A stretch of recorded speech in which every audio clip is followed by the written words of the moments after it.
শীতের সকালে ঠান্ডা পানি দিয়ে গোসল থেকে দূরে থাকবেন যারা। দেশে শুরু হয়েছে শীতের আমেজ। এই সময় ঠান্ডা পানি দিয়ে গোসল করা অনেকের জন্যই কষ্টকর। অনেকের ধারণা রয়েছে শীতের সকালে ঠান্ডা পানি দিয়ে গোসল করলে অসুস্থ হতে পারে। এবার এ বিষয়ে কথা বলেছেন ডাক্তার নাগপাল। তিনি জানান, এটি বেশিরভাগ মানুষের জন্য নিরাপদ হলেও বিষয়টি নির্ভর করে শরীর কতটা ঠান্ডা পানি সহ্য করতে পারে তার উপর। যারা নিয়মিত ঠান্ডা পানি ব্যবহার করেন তাদের শরীর সহজেই মানিয়ে নেয়, তবে অভ্যাস না থাকলে হঠাৎ ঠান্ডা পানির সংস্পর্শ শরীরে শক তৈরি করতে পারে, এমনকি অস্বস্তি, মাথা ঘোরা বা শরীরের তাপমাত্রা দ্রুত কমে যাওয়ার মতো সমস্যা দেখা দিতে পারে। তাই প্রয়োজন হলে কুসুম গরম পানি দিয়ে শুরু করে ধীরে ঠান্ডা পানিতে যাওয়া উচিত। আয়নায় নিজেকে কেন বেশি আকর্ষণীয় মনে হয়? শীতে যারা ঠান্ডা পানি এড়িয়ে চলবেন।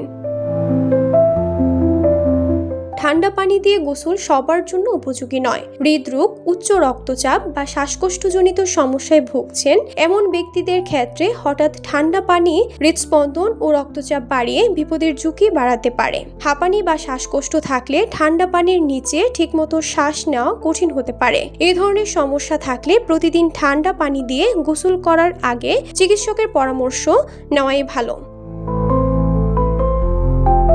শীতে গরম নাকি ঠান্ডা পানি ভালো? ডাক্তার নাগপাল জানান, গরম ও ঠান্ডা পানি যাই দেন না কেন দুই আলাদা উপকারিতা রয়েছে।